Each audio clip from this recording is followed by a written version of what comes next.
श्री शिव पंचाक्षर स्तोत्रम।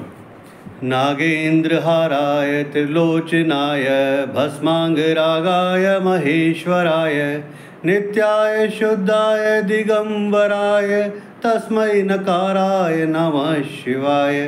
मंदाकिनी सलिल चंदन चर्चिताय नंदीश्वर प्रमथनाथ महेश्वराय मंदार पुष्प बहुपुष्प सुपूजिताय तस्मै मकाराय नमः शिवाय।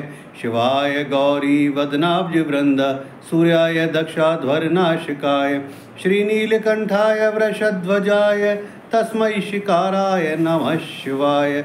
वशिष्ठ कुंभोद्रव गौतमार्याय मुनीन्द्र देवार्चित शेखराय चंद्राक वैष्णार लोचनाय तस्मै वकाराय नमः शिवाय। यक्षस्वरूपाय जटाधराय पिनाक हस्ताय सनातनाय दिव्याय देवाय दिगंबराय तस्मै यकाराय नमः शिवाय। पंचाक्षरमिदं पुण्यं ये पठेत् स्वसनोतो शिवलोकमवाप्नोति शिविनं स मोदते इति श्रीमच्छंकर विरचितं शिव पंचाक्षरी स्तोत्रम संपूर्णम्। ओम नमः शिवाय।